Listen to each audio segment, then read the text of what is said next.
This episode is brought to you by Hungry Heart Travel Agency. When you want to go for a ride and never come back, we are the #1 rated travel agency in Baltimore, and we will book you a fabulous trip.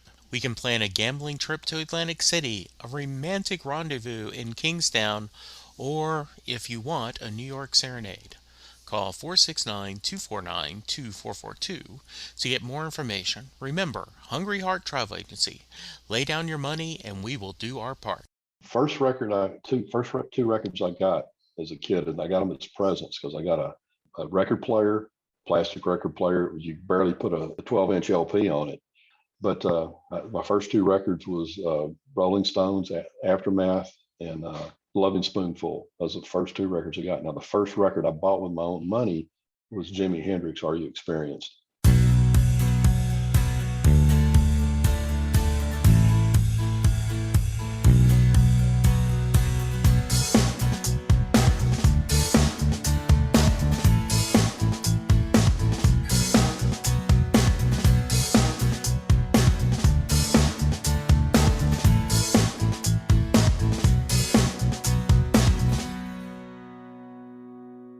Hello, everyone, and welcome to a new episode of Set Listing Bruce, your podcast all about Bruce Springsteen, his music, and mostly his fans.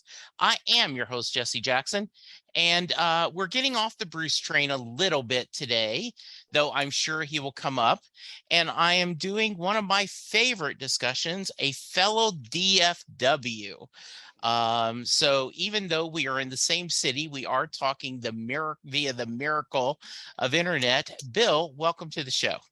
Thank you very much. Glad to be here. Yeah, so tell us a little about yourself. Well, I'm, like I said, I live here in Dallas. Been pretty much a Texas native my entire life. 1 year I lived in Colorado, but that was it. But most of the time I've been here. Always enjoyed music. It's been a part of my wife and I's protocol. We try to see all the live music we can see, and it's just something that's really stuck with us. During the day, I'm an accountant, but a day a week I'm at a radio station. I don't know if I'm supposed to say Oh the yeah, radio. sure. Okay. Yeah, go ahead, please. It's KNON Radio, 89.3 FM, Dallas and Fort Worth. We're a community-based radio station. We don't have advertising. We don't get government cheese of any kind. We don't get local, state, or federal. We're completely listener-driven. We're a 50,000 watt station. We've been on the air since 1984. Very cool. And so you do usually on Tuesdays. What's your format? What kind of music do you play? Well, we call ourselves Texas Renegade Radio. Okay. And it's technically it's Texas country music, but we play artists from everywhere. They don't have to be a Texas artist to be played on our station. The guy do my broadcast with, Obi, he knows a lot of Canadians, so we play a lot of Canadians. We have a great artist out of New York named Zephaniah O'Hara. He's got a great country twang to him. And then we play an attorney out of Boston, Massachusetts named Artie Hill that's got some great music out too. So we play mostly country music is what our format is. But as far as the station goes, we have many genres. We have reggae, gospel, jazz, metal. We have the longest running Grateful Dead show in the country. We have the longest running rockabilly show in the country. And so we have like it's close to 67 different formats that we play all week long. That sounds fun. And I do remember I have certainly done my share of dropping on there. And podcast is kind of taken away. I still do a lot of the ticket. I do the sports talk show most mornings, but I do get in the habit of just staying on podcast. And so now that you're reminding me, I got to make sure I turn my radio dial to that to get that eclectic music. Bill, one of the things that we talk a lot with my different guests. I was born in 59. I graduated high school in 77, and I grew up on AM radio. Right. The little clock radio that's next to your bed, and it was on the AM station. And especially in that, during my high school years, you could have heard anything on that AM station. There was Absolutely. such a diversity. Yes. So how about you? What time period did you go to high school? Okay. I was born in 54, graduated in 72. So Okay. we're right in the same. And Yeah. transit, those little pocket transistor radios is Yeah. what I had. And favorite radio stations, shoot, Dallas Fort Worth had just a remarkable uh, uh, radio stations. They had KLIF, KBOX, WFAA, KFJZ. I mean, and they played everything. They didn't just play a genre. It wasn't broken out like it is today, where you've got hip hop on this station and you've got country on this station and you've got rock on this station. They played it all, and I got really introduced to a lot of great music because of the variety that these radio stations played around here. Bill, if you have, either Spotify, because you've got auto, CarPlay on your car, you've got satellite radio. And don't get me wrong, I have spent many an hours on E Street Radio with the Bruce Springsteen channel. I'm sure you have. But there are, right, like if you want to hear 70s soul, there's a channel for you. Mhm. If you want to hear the latest hip hops, you want to hear death metal, I mean, there is this striped. It is not plaid. It is very singular. There is something beautiful. I'm a big fan of Little Steven's, off of like his garage radio, right? He'll do this diversity. Same thing on his country stations, right? That Roadhouse, where they'll do a wide range. I want to get more into your radio show, but I want to go back. Like, okay, so you grew up here in the DFW area. What kind of music did your family listen to? What did you grow up listening to before you started going to that transistor radio on your own?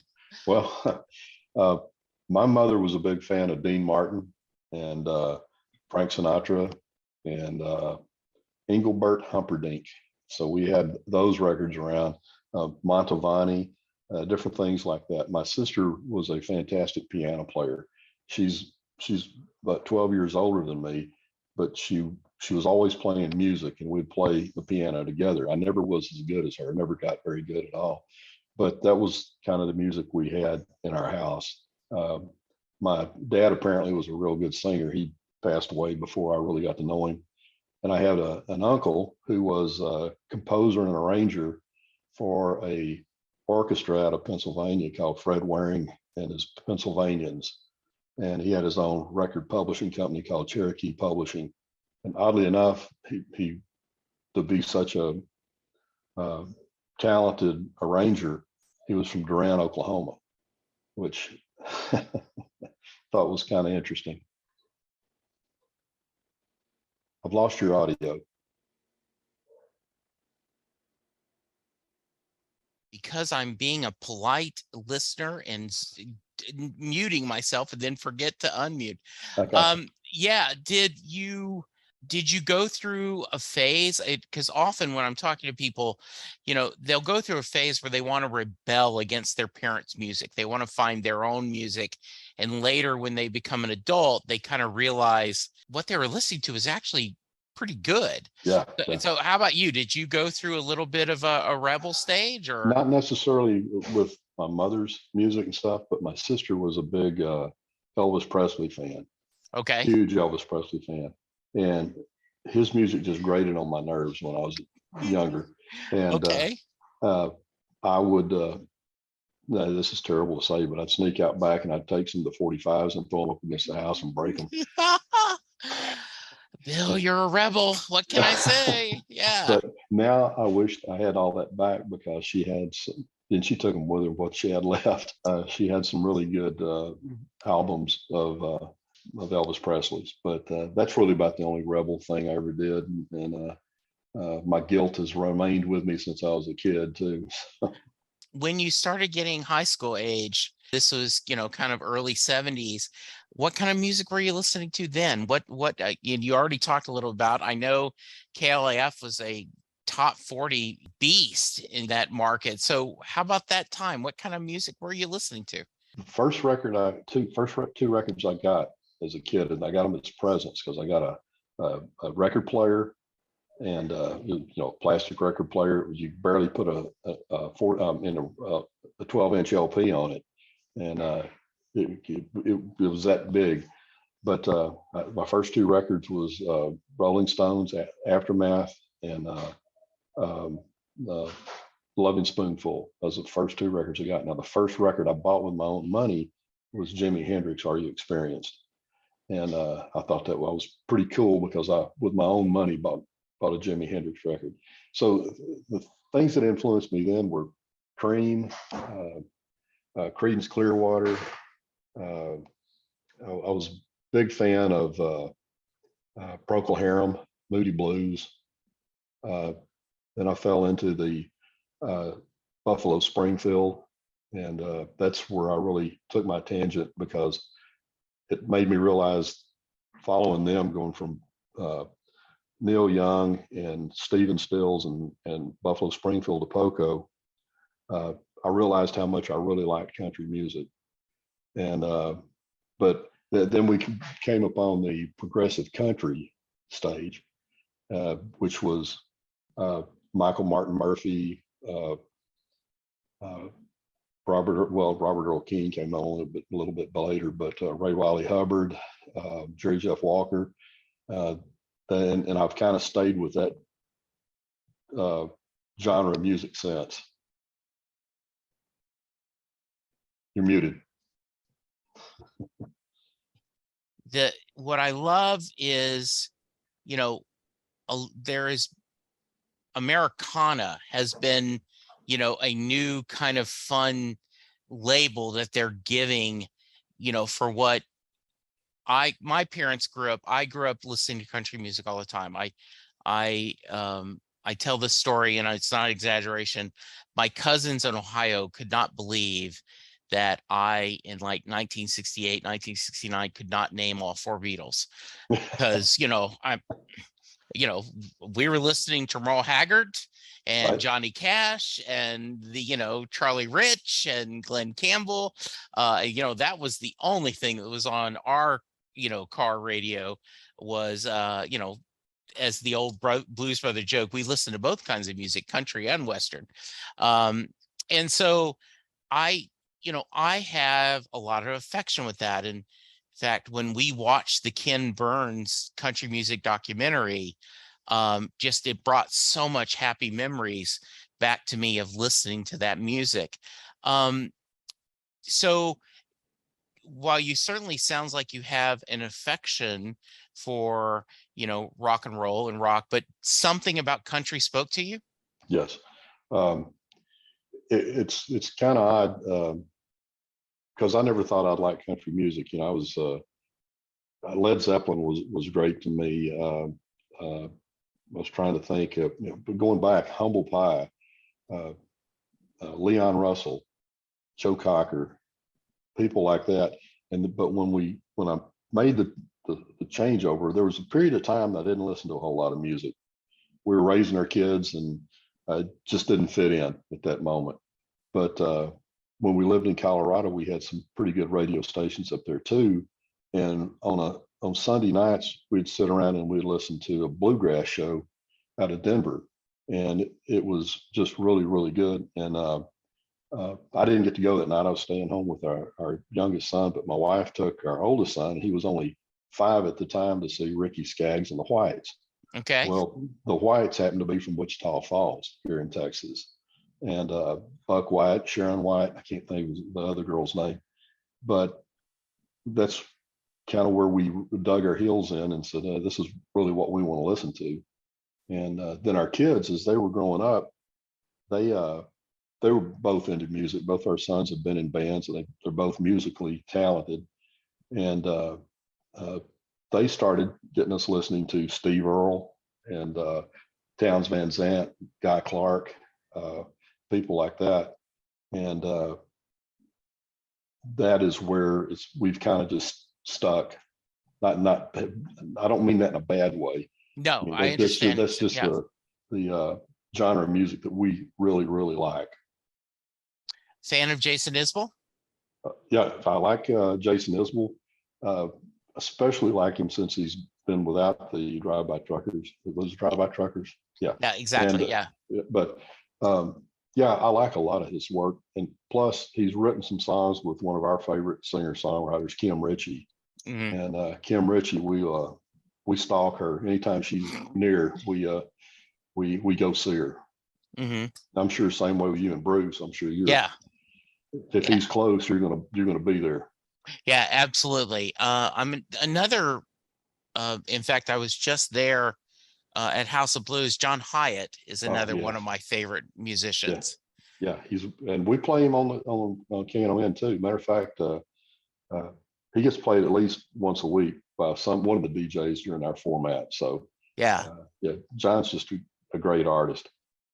Yeah. But I tell you and I've seen him 3 times now, but Sonny Landry, Mhm. oh my gosh, man, the way he plays slide guitar is magical. Yeah. Yeah. I don't know if you're at the show on Thursday. I was. Yeah. Okay. I thought you were. And I thought it was hilarious. John was playing rhythm, right? Like, because they're just listeners, if you could picture, right? You've got a drummer, you've got a bass player. John is doing most of the lead singing, and then Sonny is there playing lead guitar with his glass tube on his finger and ready to go. And I just thought that was kind of cool that we've got our lead, the head of the band playing rhythm. And that was a really good set. I thought that they came in, they gave a nice mixture of songs you want to hear, a couple of some of the newer stuff, and they sounded really good. They did. It sounded really good. Yeah. I was very impressed. And we'd seen John in Oklahoma City about 6 years prior to him showing up the other night, and Yeah. it was same thing. They're so tight. Yeah. They've been playing together since 1987. Right. So the Goners, and I didn't realize they'd been together that long, but it's been Sonny, Kevin, and I've gone blank on the bass player. Anyway, they're all from Louisiana. Yes, and I grew up. My grandparents owned a dairy farm in Rose Pine, Louisiana. When my dad retired from the military and my mom and dad divorced, we moved to Lake Charles, Louisiana. So the drummer is from Lake Charles. So I now want him on my podcast just desperately, just to talk to a Lake Charles guy done well. Yeah, they have this sense. Did you know the opening act? No, I didn't. I thought he was okay. I thought him and his buddy did okay. Yeah, I would like to explore some more of their music. I think his name is Charlie Shafter. Yeah, I think so. I'm gonna try to check him out and see what he's got. Yeah. Might even get played on the station. Yeah, it might be. Well, let's talk about that. Sounds like, your day gig, you're dealing with numbers, your spreadsheets, I can imagine, and debits and credits. And how did you end up boring, yes. How did you end up getting into the radio business? Well, because KNON is a community-based radio station, they need a lot of volunteers. So I'd volunteer to go down there, and I would pull CDs for the DJ. Just run back there to our library and grab CDs and hand it to them. But also, you have to understand that because we're community-based radio, their library is sometimes quite limited. So we're responsible for bringing our own music. So right. I have a ton of CDs here at the house as well. But anyway, I started volunteering, just pulling CDs for the DJ. And then during pledge drive, I would answer the phones.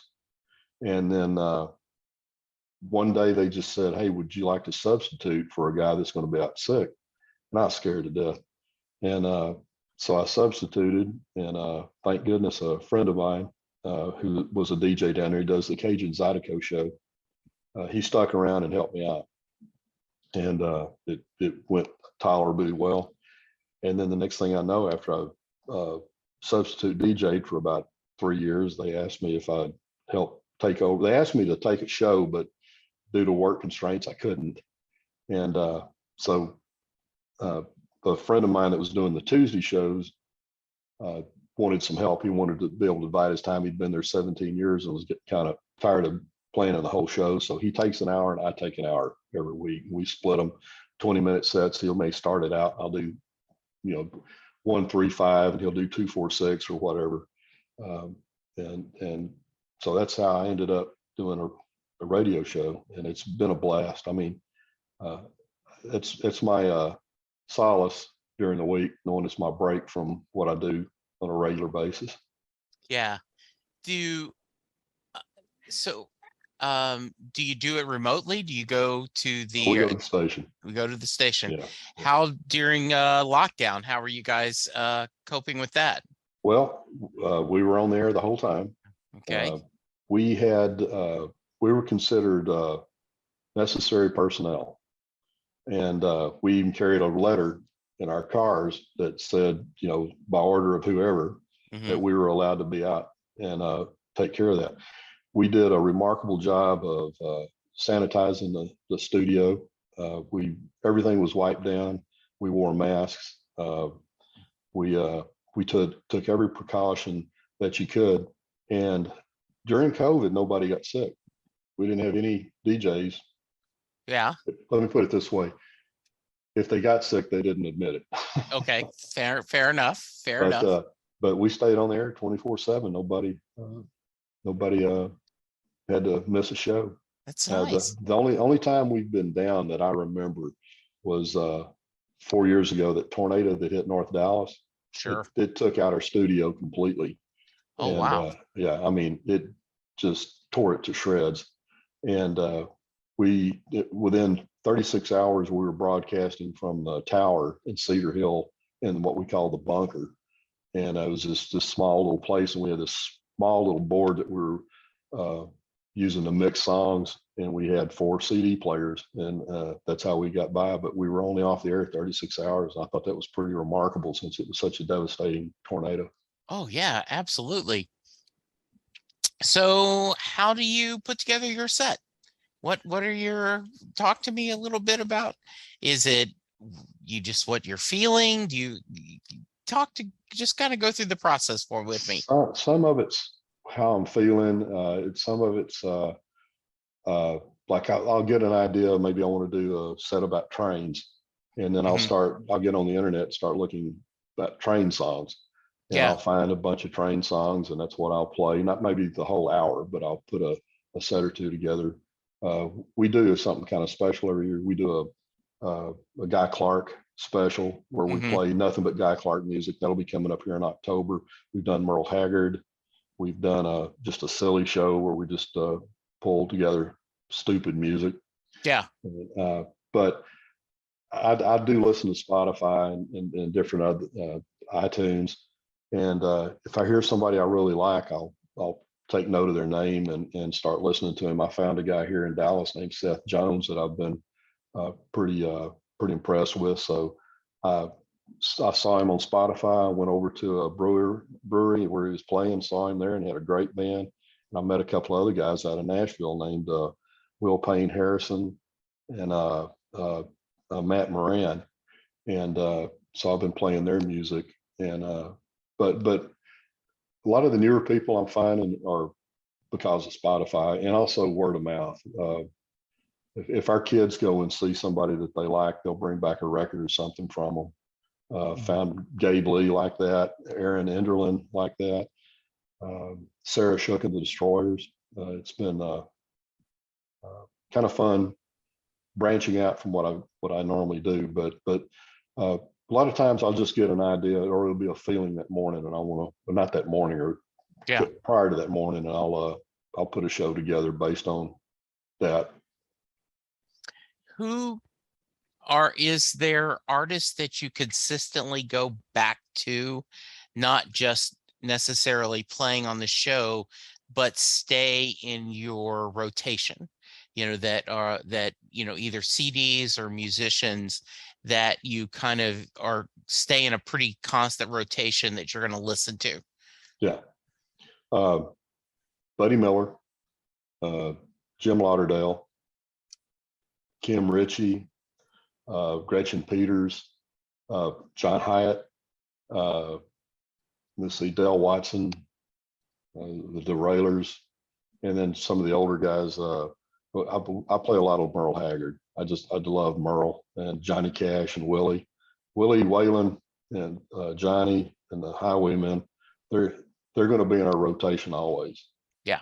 May not get to them every week, but those are my go-tos. But I really like some of the female artists that are putting stuff out right now. Caitlin Butts, Van Plating, girl named, it's just LIV dot. I don't know what her full name is, but Bree Bagwell, and different people like that. There's really some really good female artists that are putting out some really good music. Yeah. What was the first show you went to after the pandemic finally slowed down?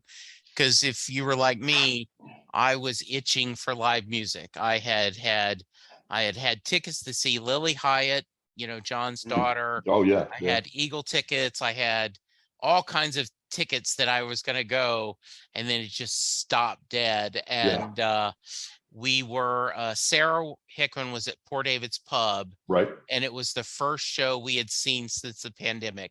And it was so good, not only because I love Sarah and I love her music, but just the idea that we were all in there enjoying music again. Like, we're one step closer to normalcy. Yeah, exactly. Well, the first show I saw was at the Kessler. Okay. And it was Joshua Ray Walker, Aaron Vance, and Sarah Shook and the Destroyers. And man, they were hot and ready to get out and perform. And the place was packed. It was shoulder to shoulder. It was raucous. It was just a good show. And Joshua Ray Walker just blew everybody away. And Sarah Shook put on a great show. That was the first one we saw after that. And then I've seen several things since. Mia Borders is one of our favorites too. We've got a bunch of people that are coming up we want to see, but there's a lot of music coming around, not enough money. I know that feeling. I was looking. I don't think I'm going to get to see Amanda Shires, though I would love to. Yeah. I was never a big fan of Marty Stewart's music, but after seeing him on that documentary, I was like, God, he's such a great storyteller. I bet he puts on a hell of a show. He does. So, yeah, there's a lot of people, Merle Haggard was someone that my father loved, him and Johnny Cash, Willie Nelson as well. And when Merle passed, I lost my father in 2011. Okay. And hearing Merle, I felt like I lost my dad all over again when really? Because and just I know there's a lot of talk about other voices and having great voices, but there's just something about Merle telling that story. I absolutely agree. He was just something special. He was. And he really was. Yeah. Well, and it's kind of funny because there's Merle who had that big hit, Okie from Muskogee. And so, I had this idea that, well, he's a redneck and he just hates the people who we call cool. Remember that back in the day? People, he's cool. So then I found out before he died, he owns a marijuana farm in California. Yes. It's about 300 acres, and he's been growing that for a number of years.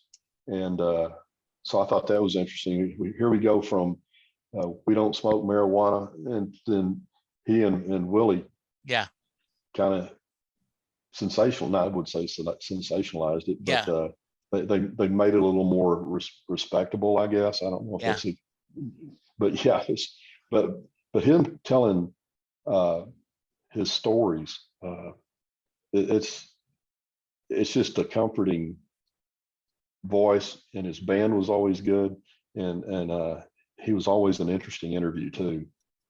Yeah. There's that podcast, Cocaine and Rhinestones. I don't know if you've ever checked it out. I haven't. Okay, so uh David Allan Cole's son is the guy who hosts it, and he talks about he's been hearing these songs all his life.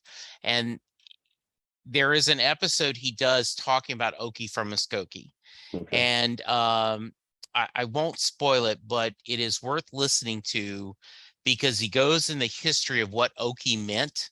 Right. Yeah. And the idea that this was probably a tongue-in-cheek song. Yeah. That because the story is they were on the bus smoking, and when they drove through Okie, somebody in the band said, "Well, I bet they don't smoke marijuana in Okie, Muskogee," and it clicked. And so it's worth listening to the podcast that how it became a life of his own.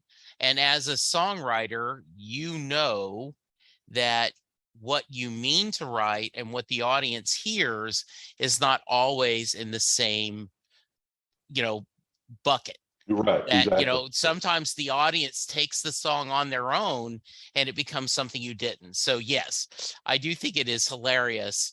Well, it was an anthem for the guys that we used to, in high school, we had our goat ropers and we had Yes. our hippies. And Yeah. So the goat ropers and the rednecks, that was their Yeah. anthem. And Oh, then the absolutely. hippies, that was their antithesis. Yes. But if you also go back and look up the word Okie, Yeah. back during the Dust Bowl, that was a derogatory Yes. something to call somebody.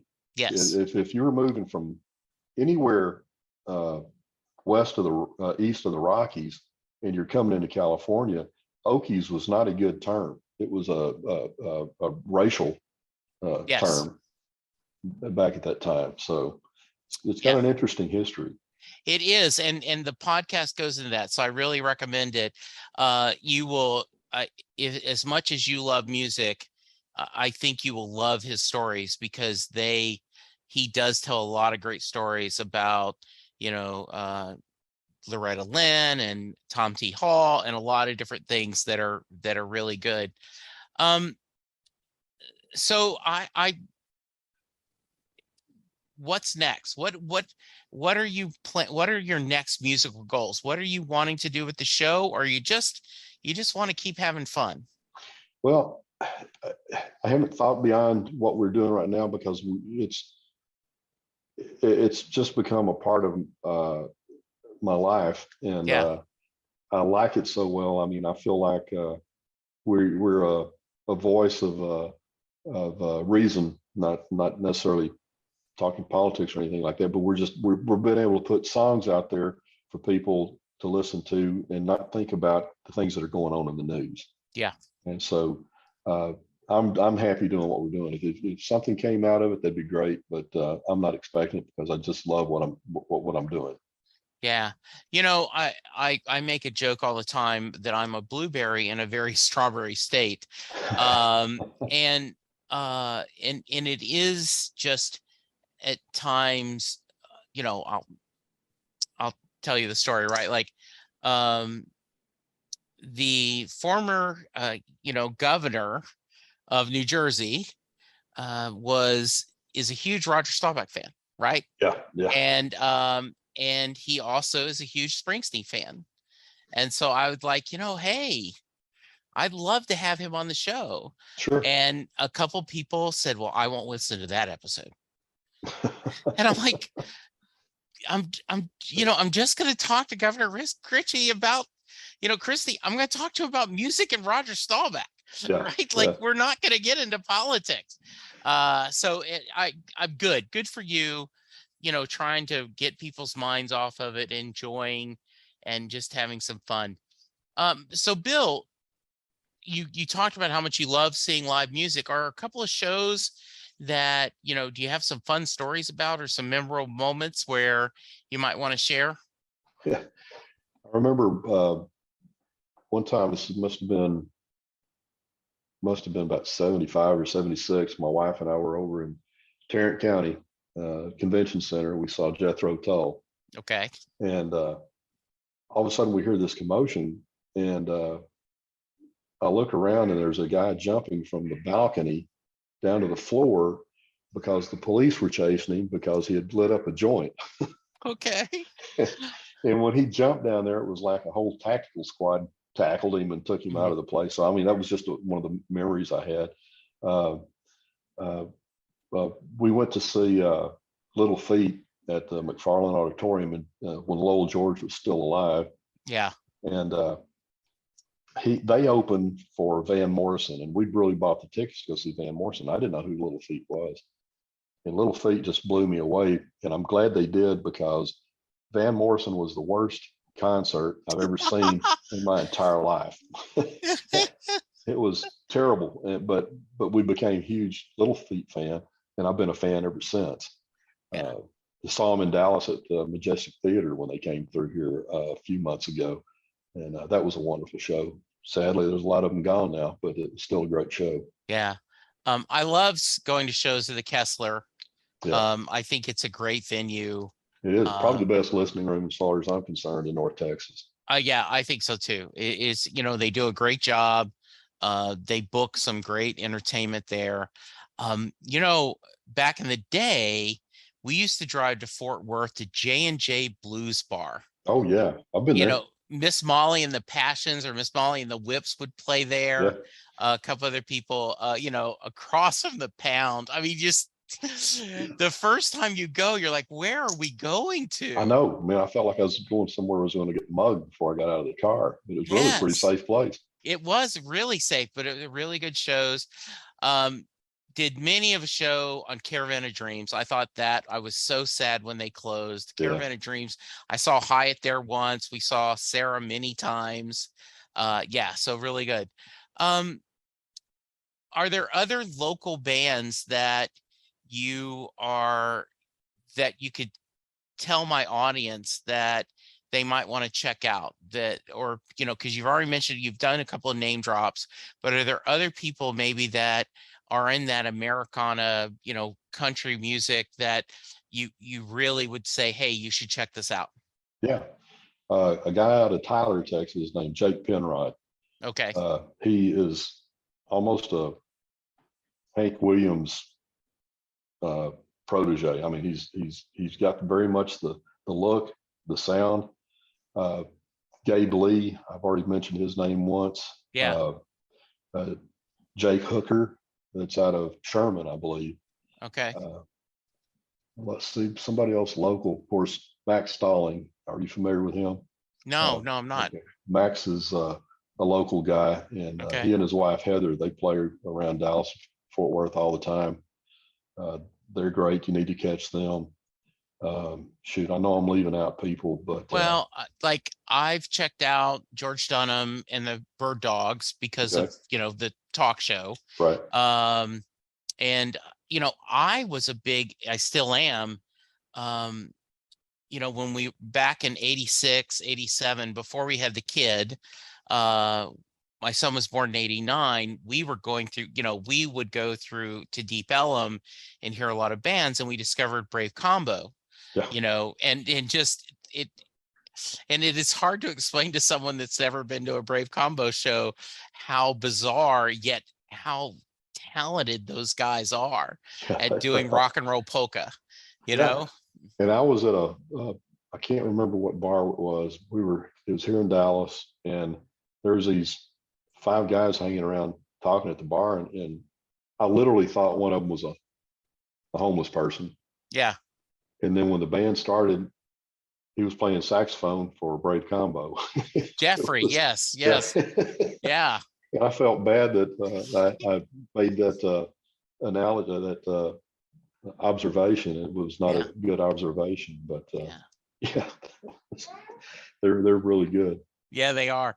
So, any Springsteen memories, stories? Have you seen uh him play live? Have you So you're not going to like me very much no, about that's this, okay. but I I've never seen Bruce. Uh, Okay. my best friend back in high school went to Memorial Auditorium. Actually, it was not the Memorial Auditorium; it was the theater. And Yeah, he'd gone up there to see. He asked me to go that night. I said, "No, man, I don't want to go. right. I'm still around here." And so he went to see him and see Bruce. And I've never seen a guy so impacted by a concert in my life. He came back. He said he played 4 solid hours and never missed a beat. He said it was the most incredible thing you've ever seen. I've never got to see him since, and I've always wanted to see Bruce, but I never had the opportunity. Actually, I've had the opportunity. I didn't take the Yeah. opportunity. Yeah, he I don't know if you've did you hear him cover Rhinestone Cowboy? Have you heard his No, I version have of not. that? No, All right, so check that out. You may want I to throw will. that on your show. Yeah, he his album Western Stars was 2 albums ago. He just announced today he's going to do a cover of soul albums coming out in soul songs in So yeah. November. But Western Stars is very much a Jimmy Webb, Glenn Campbell kind of album. And they weren't touring, so he got a band together, not the E Street Band, but a different band, and they recorded the whole album live in his barn. Okay. And there's a film, Western Stars. You can actually see the barn. It's beautiful. But he ends it doing a cover of Rhinestone Cowboy. Hmm. And I said, in a different time, that would have been a top 40 country hit. That would have crossed over because he does a great version of it. I'll have to So check that yeah, out. yeah, that's I will. very good. Well, what have I not asked you that I should have, Bill? I don't know. Let's see. Well, I wanted to make a comment real quick because you said Sure. crossover. Have you listened to Elvis Costello and the Sugar Canes? Yes. Okay, that was a super group. That was Jim Lauderdale, Jerry Douglas. I'm going to forget the rest of the guys' names, Yeah. but that was a super, and that was a great album. And Yeah. "Blame It on Cain" is one of my favorite songs. Matter of fact, Yeah. I played it last Tuesday. I Yeah. liked it so well.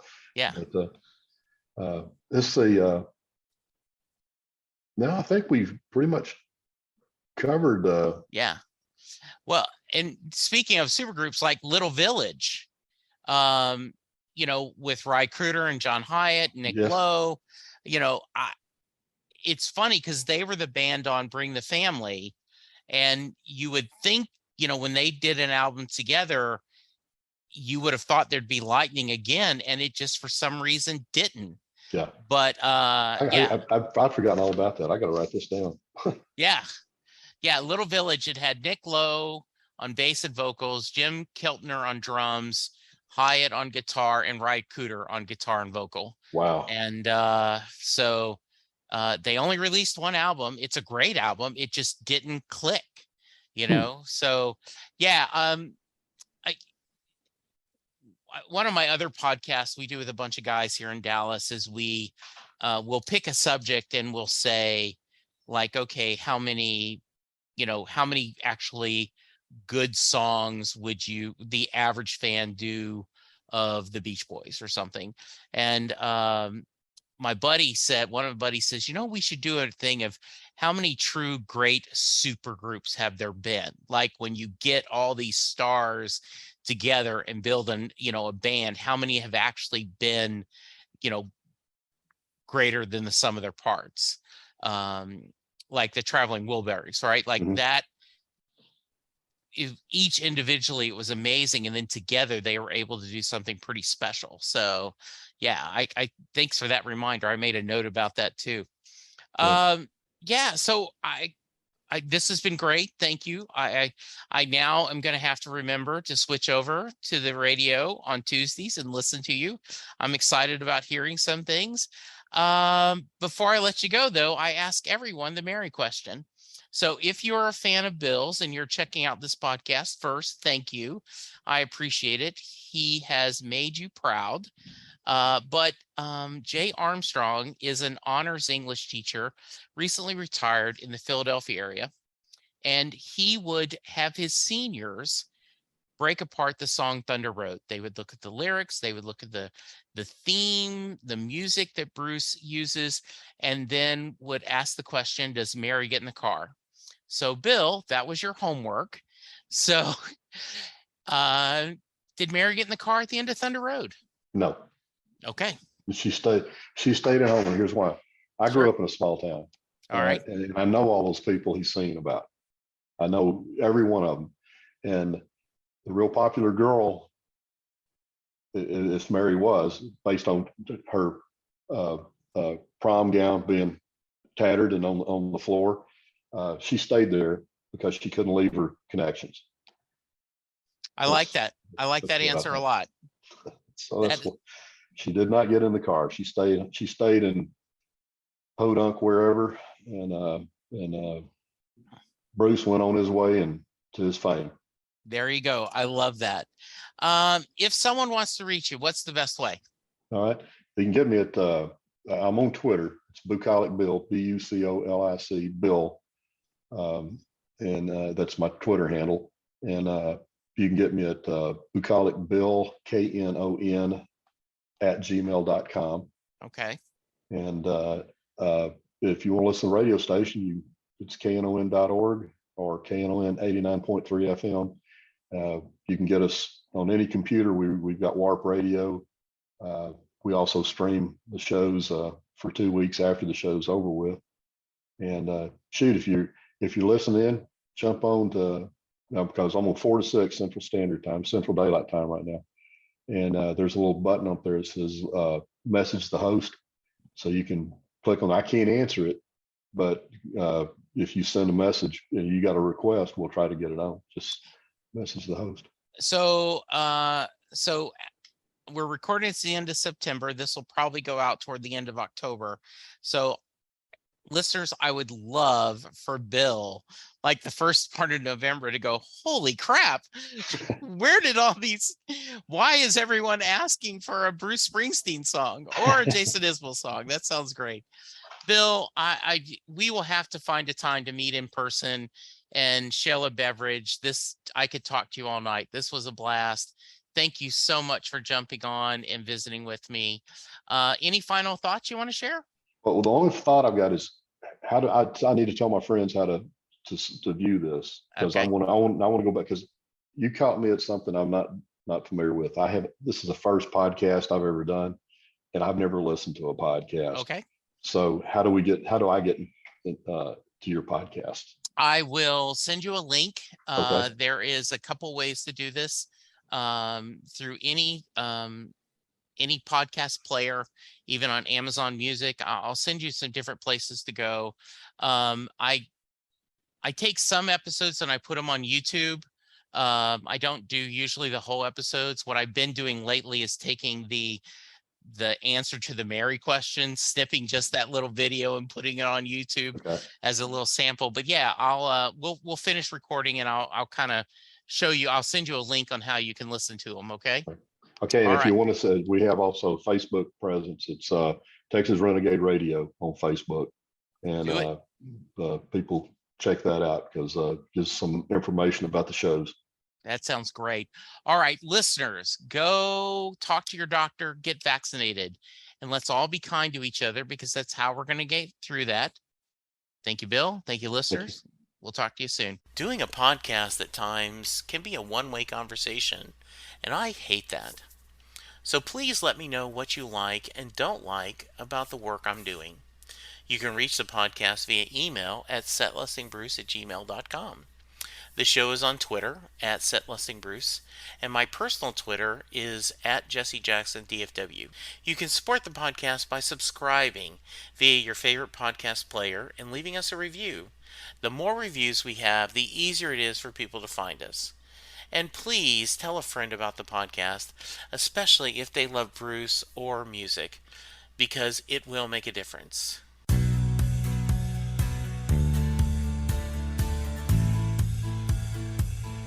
You just heard the fun talking, hard rockin', music loving, album ranking, fan thinking, joy spreading, lyric reading, story sharing podcast that is the one, the only Set Listing Bruce.